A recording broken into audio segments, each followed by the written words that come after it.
Hezbollah से associated TV अल मयादीन है, उसके जरिए जो सामने आई हैं वो ये है कि इनिशियल 60 डेज का सीज फायर होगा और इसके अंदर पहले मरहले के अंदर जो हमास है वो 10 जिंदा इजरायली कैप्टिव और तकरीबन 15 जो उनकी डेड बॉडीज हैं वो इजराइल के हवाले करेंगे। और इसके बदले में जो इजराइल है वो 140 उन फिलिस्तीनी सजा याफ्ता कैदियों को जिन्हें लाइफ इम्प्रिजनमेंट मिला हुआ है और 60 ऐसे कि जिन्हें 15 साल से ज्यादा की सजा मिली हुई है उनको रिलीज करेंगे। और इसके अलावा जो इजरायली फौजें हैं नॉर्थ में और ईस्ट गजा के अंदर वो 1 किलोमीटर पीछे हटेंगी और जो एड है गजा के अंदर वो बहुत तेजी से बढ़ाया जाएगा और उस एड का डिस्ट्रीब्यूशन यूएन एजेंसीज या इंटरनेशनल रेड क्रॉस करेगी। क्या इजराइल उस प्रपोजल को जिसे हमास ने एक्सेप्ट कर लिया है क्या वो उसको एक्सेप्ट करेंगे? एक ये भी बड़ी इंपॉर्टेंट चीज है। और दूसरा मुझे ऐसा भी लगता है कि देखिए पॉलिटिकल लेवल पे भी कुछ चीजें चल रही हैं कि फ्यूचर में गाजा को किस तरह से एडमिनिस्टर किया जाएगा, जो फिलिस्तीनियन फैक्शंस हैं वो किस तरह से मिलके इन चीजों को एडमिनिस्टर करेंगे, या जब इजरायली फौज गजा से विड्रॉ होगी वहां पे कैसी गवर्नमेंट तश्कील पाएगी और किस तरह का वहां पे कोई स्टेबिलाइजिंग फोर्स भेजी जाएगी जो कि यूएन के मैंडेट से आए, या जैसे इंडोनेशिया का हमने जिक्र किया था या आसपास के और कोई ममालिक भेजे हैं। तो ये बहुत सारे फैक्टर्स हैं और हम पूरी तरह से डिसआर्म तो नहीं होंगे। हाँ, ये जरूर है कि हम अपने जो हथियार है वो हम फ्रीज कर सकते हैं और अगर गजा से आईडीएफ चली जाएगी तो हम ये कर सकते हैं कि हम जो ये हमारे हथियार हैं तो वो इजराइल के खिलाफ हम भी नहीं इस्तेमाल करेंगे जब हमको ये लगेगा कि गजा से पूरी तरह से इजराइल जा चुका है। गाजा का मामला ये है कि गाजा तो अब तबाह बर्बाद हो चुका है वहां के लोग लुट पिट चुके हैं। उनकी जहनियत ये है कि हमारे पास अब बचाने को कुछ नहीं है, we have nothing to lose. वो अपनी जाने देने से नहीं डरते हैं वहां सिचुएशन ये है। दूसरी बात ये कि नेतन्याहू का जहां तक ताल्लुक है वो किसी भी हालत में इसको सीज फायर को नहीं होने देंगे, क्योंकि अगर सीज फायर हो गया तो कोई अजब नहीं कि नेतन्याहू साहब की हुकूमत चली जाए, कोई अजब नहीं कि नेतन्याहू साहब के ऊपर जो मुकदमान फाइज हैं उन मुकदमात की वजह से उनको अदालत या जेल में जाना पड़े।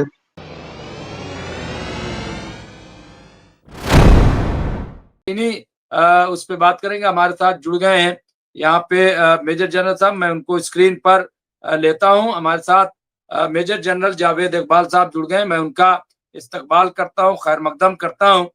मेजर जनरल साहब हमारे वॉर एक्सपर्ट हैं, मिलिट्री एक्सपर्ट, जियोपॉलिटिक्स के एक्सपर्ट हैं और जिस तरह से वो पॉलिटिकली चीजों को देखते हैं वो बहुत ही इम्पोर्टेंट, बहुत ही अहम हो जाता है हम सब के लिए और वो एक दस्तावेज की शक्ल इख्तियार करता है।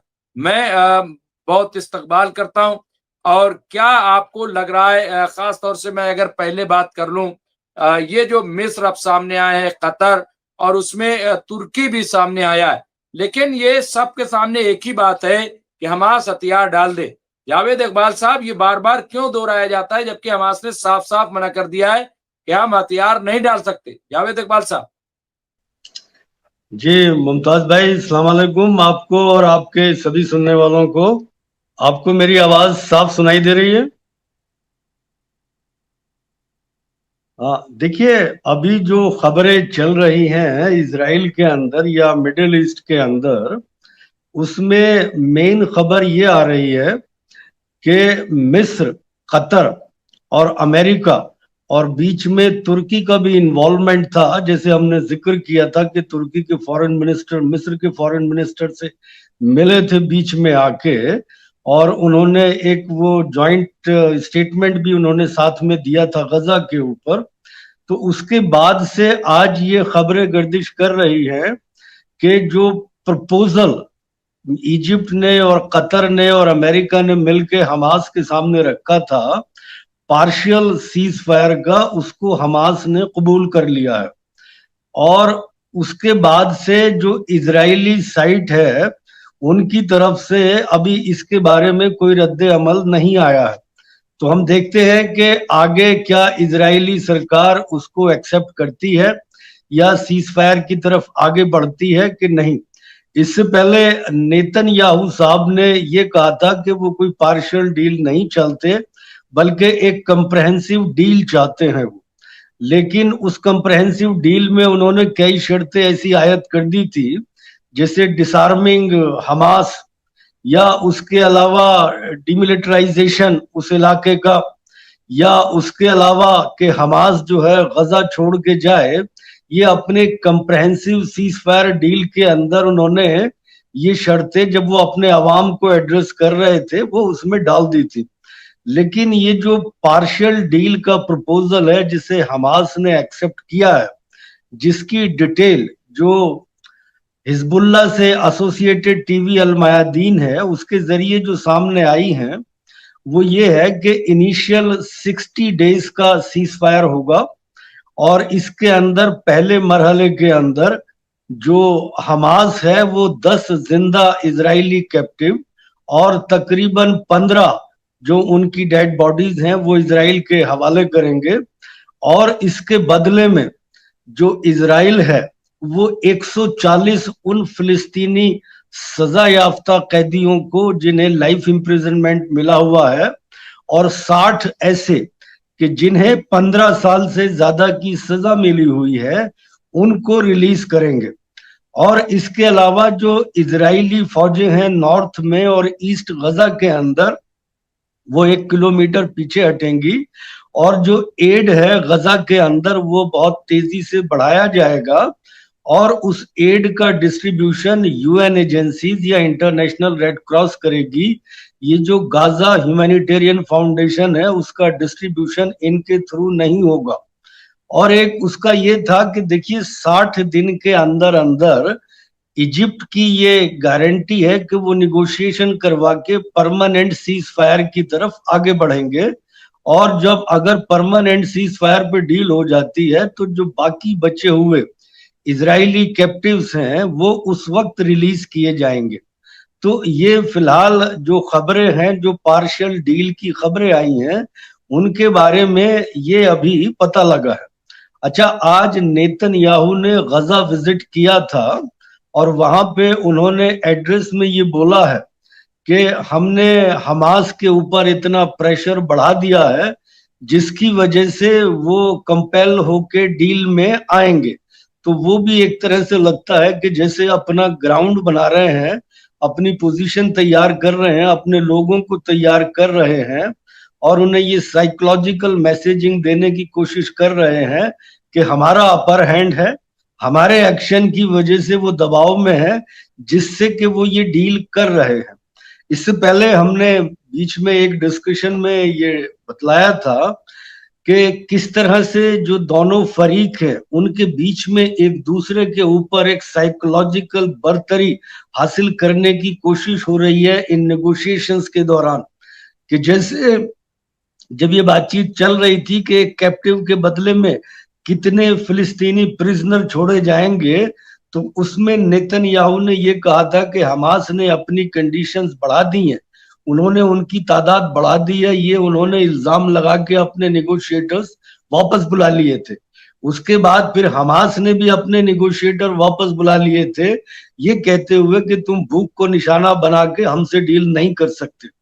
फिर उसके बाद हमास ने जो 2 इजरायली कैप्टिव थे वो फेमिस्ट कंडीशन के अंदर उनकी पिक्चर्स रिलीज की थी जो कि बड़ी इंसल्टिंग या ह्यूमिलिएटिंग थी नेतन्याहू के लिए। और उसी के बाद नेतन्याहू ने अपनी कैबिनेट से ये प्लान मंजूर करवाया था कि मैं अब पूरे गजा को ऑक्युपाई करूंगा और जो गजा सिटी है पहले उस पर कब्जा करूंगा। तो ये एक तरह से हमने पिछली बार डिस्कस किया था कि ये अपने अपने टारगेट ऑडियंस या अवाम के सामने अपनी जो नेगोशिएटिंग पोजीशन है उसके बारे में ये परसेप्शन पैदा करना कि हमारे हरीफ के ऊपर अपर हैंड है, ये मेरी नजर में एक उसकी कोशिश भी हो सकती है। अब अगर हम देखें कि इंटरनल इजराइल की क्या पोजीशन है, कल इजराइल की तारीख का सबसे जबरदस्त प्रोटेस्ट पूरे इजराइल में और जेरूसलम के अंदर हुआ, तो उससे भी एक बहुत बड़ा मैसेज जाना जाता है कि जो इजराइल में मेजॉरिटी है अवाम की, अब वो सीज फायर चाहते हैं, अब वो जंग नहीं चाहते और वो चाहते हैं कि उनके कैप्टिव्स को लौटाया जाए।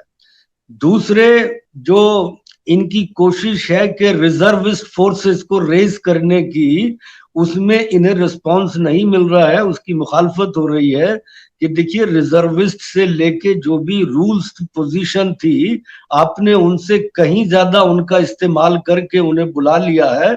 अगर आप दोबारा रिजर्विस्ट को, जैसा कि आप सोच रहे हैं, 4-4.5 लाख बुलाएंगे, तो ना तो वो रिजर्विस्ट आने के मूड में है, वो इसको नहीं चाहते अभी, और दूसरे जो उनकी इकोनॉमी है उसके ऊपर भी इसका बहुत बड़ा असर पड़ेगा। दूसरी तरफ ये जो रिलीजियस पार्टी हैं, जो हरेदी हैं, अब उनसे भी ये कहा जा रहा कि भाई आप भी कंट्रीब्यूट कीजिए कि आपके लोग भी इसके अंदर आए। और आपने जो ये खबर दी थी वो मैं भी देख रहा था कि इजरायली गवर्नमेंट जो है वो अमेरिका और फ्रांस में रहने वाले यहूदियों के ऊपर दबाव डाल रही है कि वो आके इजराइल की फौज के अंदर शामिल हों और वो गजा में जाके लड़े। तो ये सारी चीजें एक तरह से साइमल्टेनियसली चल रही हैं, और इसके साथ साथ एक इंटरनेशनल प्रेशर भी इजराइल के ऊपर बढ़ रहा है, खास तौर से जो वेस्टर्न नेशंस थे, जो इजराइल के ट्रेडिशनल एलाइज थे, उनकी तरफ से। जैसे ऑस्ट्रेलिया ने भी अभी उनके एक एमके का वो कैंसिल किया है। तो ये सारी चीजें जिस तरह से चल रही हैं, वो इस तरफ इशारा करती हैं कि शायद अब नेतन्याहू, जो तकरीबन 2 साल से इस वार के पीछे छिपे बैठे हैं, अब शायद वो इसको और बहुत ज्यादा प्रोलॉन्ग ना कर पाए। आज भी मैं एक इजराइल की खबर पढ़ रहा था कि जो इजराइल के कंट्रोलर्स हैं, उन्होंने नेतन्याहू को नोटिस भेजा है कि आप आइए हमारे सामने पेश होइए, हम इंक्वायरी कर रहे हैं कि आपकी पॉलिटिकल गवर्नमेंट, आपकी इंटेलिजेंस, आपकी मिलिट्री उस दिन 7 अक्टूबर को 2023 को कैसे नाकाम हुई। तो वो इंक्वायरी भी तेजी से अभी उन्होंने आगे बढ़ानी शुरू कर दी है। तो ये सारी चीजें एक साथ चल रही हैं। अब फिलहाल देखते हैं कि सिचुएशन आगे कैसे डेवलप होती है। क्या इजराइल उस प्रपोजल को जिसे हमास ने एक्सेप्ट कर लिया है, क्या वो उसको एक्सेप्ट करेंगे? एक ये भी बड़ी इंपॉर्टेंट चीज है। और दूसरा मुझे ऐसा भी लगता है कि देखिए पॉलिटिकल लेवल पे भी कुछ चीजें चल रही हैं कि फ्यूचर में गाजा को किस तरह से एडमिनिस्टर किया जाएगा, जो फिलिस्तीनियन फैक्शंस हैं वो किस तरह से मिलके इन चीजों को एडमिनिस्टर करेंगे, या जब इजरायली फौज गजा से विड्रॉ होगी वहां पे कैसी गवर्नमेंट तश्कील पाएगी, और किस तरह का वहां पे कोई स्टेबिलाइजिंग फोर्स भेजी जाएगी जो कि यूएन के मैंडेट से आए, या जैसे इंडोनेशिया का हमने जिक्र किया था, या आसपास के और कोई ममालिक भेजे हैं। तो ये बहुत सारे फैक्टर्स हैं कि जहां इस जंगबंदी की बात चल रही है, वहां पे फिलिस्तीन के पॉलिटिकल फ्यूचर को लेके भी डिस्कशंस चल रहे हैं। तो जैसे जैसे अपडेट्स मिलेंगे वो फिर आपके मतलब अपने सुनने वालों के साथ वो हम शेयर करते रहेंगे। जी मुमताज भाई, बहुत बहुत शुक्रिया इस पूरे अपडेट के लिए। और हमारे साथ एक और मेहमान जुड़ गई हैं, एडवोकेट रेशमा हनीफ साहिबा। मैं उनका इस्तकबाल करता हूं, खैर मकदम करता हूं। वो सोशल एक्टिविस्ट भी हैं और कानूनदा भी हैं, मुशीर भी हैं, जो लोगों को अगर कोई मशवरा चाहिए कभी भी, और अब उन्होंने अपना चैनल भी शुरू कर दिया है एडवोकेट रेशमा हनीफ के नाम से। उसमें भी वो बड़े अच्छे वीडियोस और जो इश्यूज हैं आज के उसको डिस्कस करती हैं। तो मैं तमाम लोगों से कहूंगा कि वो जरूर वहाँ पे विजिट करें, बहुत अच्छी चीजें वहाँ पे मिलेंगी। तो मैं उनका इस्तकबाल करता हूँ, खैर मकदम करता हूँ। और 2-3 खबरें, एक तो ये खबर आ रही है जयदीप सिंह मुंदेला साहब ने, हालांकि मैंने अभी बहुत खंगाला है उसमें नहीं, जयदीप साहब ने कहा है कि आज हमास ने मीडिएटर के जरिए जो पेश किया गया है, जो सीज फायर के लिए जो चीज पेश की गई है वो उसे उन्होंने कबूल कर लिया है, वो तजवीज। तो इसका मतलब ये, और उसमें ये बताया गया है कि उसमें कहीं भी हथियार डालने की बात नहीं है, यानी डिसआर्म होने की बात उसमें नहीं है, ऐसा कहा जा रहा है। ये खबर आ रही है। तो अगर ऐसा होता है, मैं समझता हूं कि ये बहुत बड़ी डेवलपमेंट होगी, बहुत इम्पोर्टेंट होगी। और यहाँ पे उन्होंने आगे लिखा है कि जो तजवीज है उसमें 9 नुकात रखे गए, जिनमें 10 जिंदा और 18 जो कैदी मर गए उनको छोड़ा जाएगा, ये उसमें कहा गया है। और ये 60 दिन का सीज फायर होगा, जंगबंदी होगी, और उसके बाद फिर मुकम्मल तौर पर। तो ये चीज आप देखिए यहाँ पे मैं समझता हूँ। नमस्कार राजा सिंह जी। और ताकि अपने अंदर चल रही हलचल को रोका जाए, अब यही चीजें हैं देखिए कि अब इसमें बहुत सारी, क्योंकि प्रोटेस्ट आप देखिए कल पूरे यूरोप में 42,000 मकामात पर प्रोटेस्ट हुए। यानी मुझे नहीं लग रहा है कि तारीख में कभी इस तरह का प्रोटेस्ट किसी एक छोटे से इलाका ही हम कहेंगे, कोई ऐसा पूरी कंट्री का मसला नहीं है। तो और इतना इतना बड़ा प्रोटेस्ट पूरी दुनिया में, तो वो और इजराइल के अंदर जिस तरह का प्रोटेस्ट, टायर जला करके लोगों ने प्रोटेस्ट किया वहां पे, 5 लाख लोगों ने कल प्रोटेस्ट किया है। तो मैं समझता हूं कि ये कोई मामूली बात नहीं है, ये अपने आप में बहुत बड़ी बात मानी जाएगी। तो ये जो आप कह रहे हैं बहुत मुमकिन है कि ये खौफ हो नेतन्याहू पर। अच्छा, दूसरा ये भी हो सकता है क्योंकि ये एक जो हमास है उसको गिरफ्त में लेने की बात भी हो कि साहब इनको जो है थोड़ा सा खामोश करके और फिर हम घेराबंदी करके, क्योंकि साजिश जो है वो बार बार ये कही जा रही है कि साजिश बहुत तेजी से आगे बढ़ रही है।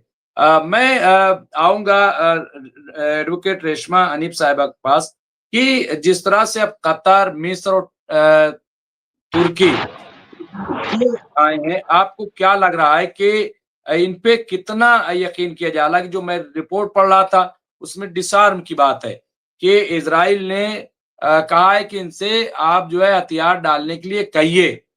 तो सालसी में पहली बार इस तरह से मैं समझता हूं कि तुर्की आया है अब, कतर और मिस्र भी बाकायदा जो है। तो इन पे कितना एतमाद किया जा सकता है, नंबर 1।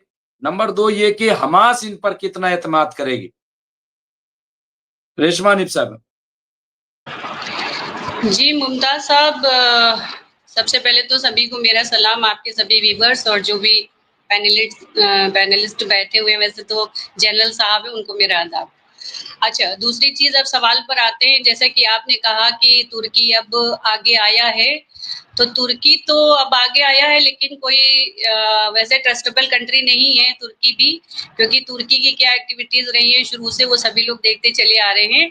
अब तुर्की को असल में हो गया खौफ कि जब सभी को धीरे धीरे करके डोमिनेट कर रहा है इजराइल, तो हो सकता है कि अगला नंबर मेरा भी हो, जैसे कि अपने मुल्क में भी तो काफी कुछ हो रहा है। तो जो लोग पहले वो सब चीजों में साथ थे, कुछ चीजों में, कुछ पॉलिसीज में सपोर्ट करते थे गवर्नमेंट कोई और भी चीजों में, तो वो थोड़ा सा अलग हो गए। इसी तरह से हर कंट्रीज में हो रहा है, और खास तौर से इजराइल में, अमेरिका में तो बदलाव आ ही रहा है, काफी बदलाव आ रहा है। जैसे कि जनरल साहब ने कहा कि जो इनके अलायंस थे सारे जो है अलग हो रहे हैं धीरे धीरे करके, मतलब बिल्कुल दुनिया को दिखाने के लिए बिल्कुल एकदम सेपरेट नहीं हो रहे हैं, लेकिन ये है कि इनकी जो पॉलिसीज हैं उससे जो डिसएग्री कर रहे हैं सभी लोग। और बाकी अभी जो डिसआर्म करने की बात है हमास को, तो हमास तो डिसआर्म नहीं होगा। हालांकि हमास तो बहुत ये चाह रहा है अपने लोगों को देख के कि इतनी मुसीबत से, इतनी परेशानी से गुजर रहे हैं लोग, भूखों मर रहे हैं, बच्चे जो है ऑपरेशन कराने के लिए बगैर एनेस्थीसिया के और ऑपरेशन थिएटर में हैं, पड़े हुए हैं, भूख से मर रहे हैं। आज भी करीब 4 लोग मर चुके हैं भूख से, 4 से ज्यादा, और उसके अलावा 65 लोग शहीद भी हो गए, 60 से ऊपर शहीद हो गए।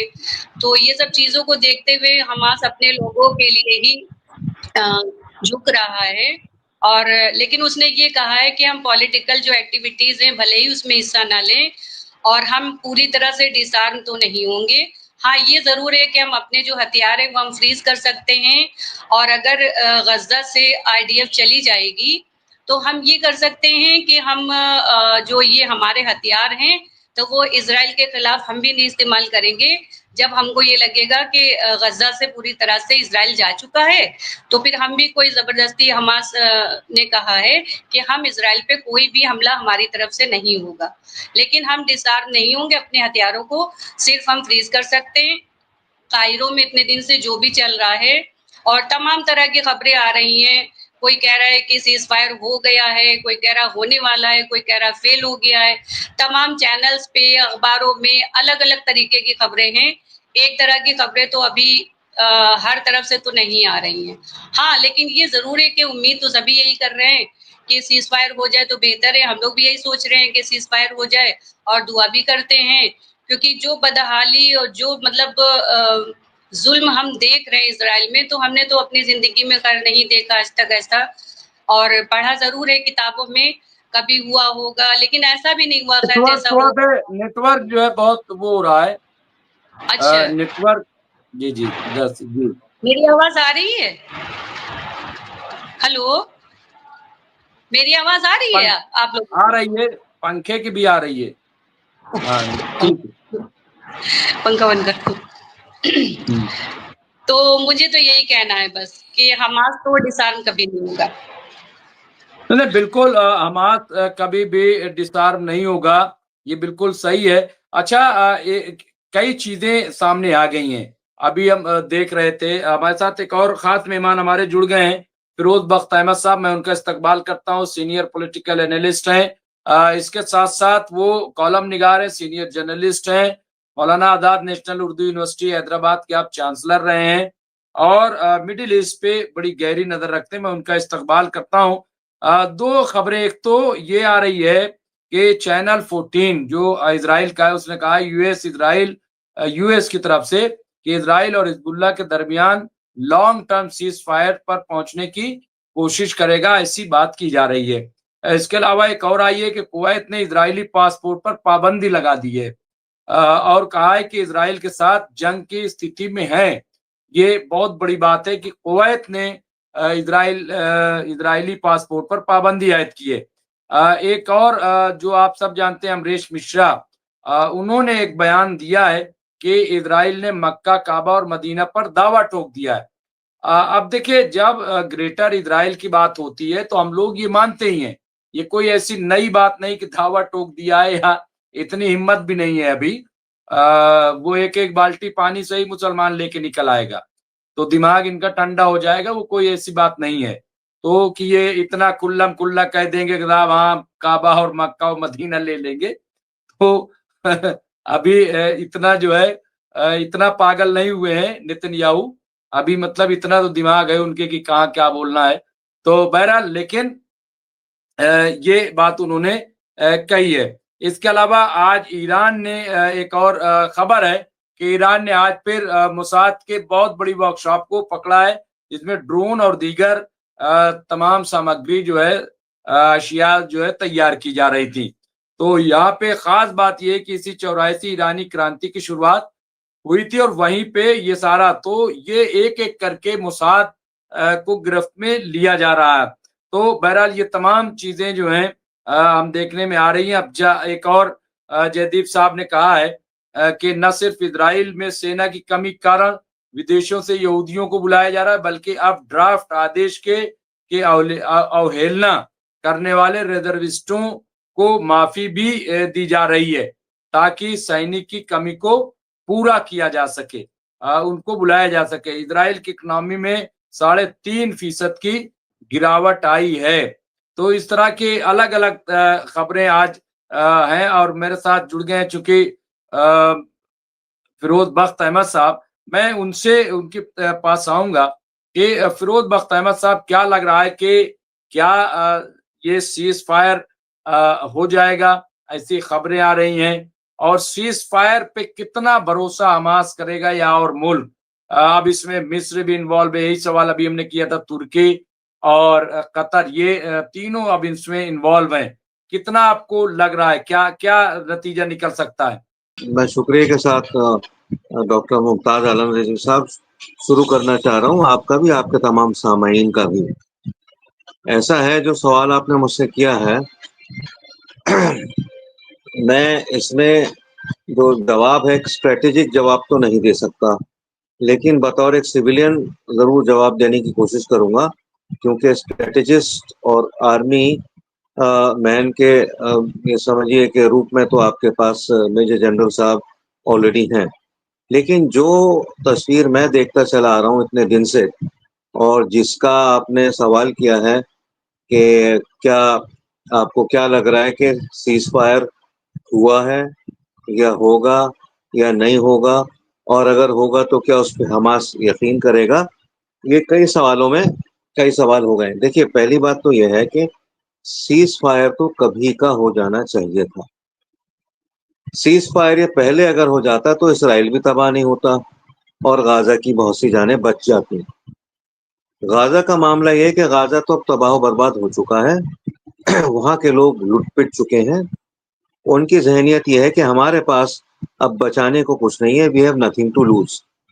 वो अपनी जानें देने से नहीं डरते हैं वहां सिचुएशन ये है। दूसरी बात यह कि नेतन्याहू का जहां तक ताल्लुक है, वो किसी भी हालत में इसको सीज फायर को नहीं होने देंगे, क्योंकि अगर सीज फायर हो गया तो कोई अजब नहीं कि नेतन्याहू साहब की हुकूमत चली जाए। कोई अजब नहीं कि नेतन्याहू साहब के ऊपर जो मुकदमान फाइज हैं, उन मुकदमात की वजह से उनको अदालत या जेल में जाना पड़े। तो सीज फायर की मुझे कोई अभी सूरत नजर नहीं आ रही है, पहली चीज। दूसरी चीज, ये सीज फायर की जो शराइत होती है ना, वो शराइत एक तरफा है, एक ही तरफ की हैं, जो कि सिर्फ इसराइल का जो फेवर है वो कर रही हैं। उसमें हमास का कोई जिक्र नहीं है। हमास क्या चाह रहा है, उसका उसका कोई मामला नजर नहीं आ रहा है। ठीक है, हमास ने अभी मैं मतलब गालिबन ये बात सुनने में आई कि हमास का तो पॉइंट ऑफ व्यू ये है कि वो सीज फायर के हक में है, 100% सीज फायर के हक में है। लेकिन सीज फायर का मतलब ये नहीं है कि उसे डिसआर्म कर दिया जाए। सीज फायर का मतलब ये है कि वो विद आर्म रहे, विद आर्म्स रहे, और आर्म्स का इस्तेमाल ना करे। तो यही तो होता है सीज फायर में। ठीक है, हिंदुस्तान पाकिस्तान में सीज फायर हुआ तो जो जैसा कहा जा रहा है, ट्रम्प साहब का ड्रामा खड़ा कर रखा है लोगों ने, उन्होंने कराया। तो ट्रम्प साहब ने तो ही नहीं कहा कि हिंदुस्तान पाकिस्तान जो अपने को डिसआर्म कर ले, या हिंदुस्तान अपने को डिसआर्म कर ले, या पाकिस्तान डिसआर्म कर ले अपने को। तो ये चीजें मतलब इस तरह से नहीं होती हैं जिस तरीके से नेतन्याहू या ट्रम्प साहब मिडल ईस्ट में देख रहे हैं। वो मिडल ईस्ट को गुड्डे गुड़िया का खेल समझ रहे हैं, जो कि ऐसा हरगिज भी नहीं है। ठीक है, और ट्रम्प साहब का तो कुछ पता नहीं चल रहा कि वो मतलब किस तरफ जा रहे हैं, क्या कह रहे हैं। वो यूक्रेन में भी बुरी तरह उलझे हुए हैं, वो जेलेंस्की को नहीं संभाल पा रहे हैं, वो जो नेटो कंट्रीज हैं उनके मतलब उनको नहीं संभाल पा रहे हैं, नेटो कंट्रीज उनके कब्जे में नहीं आ रहे हैं। तो ये एक सर्कस बना हुआ है इंटरनेशनल सतह के ऊपर।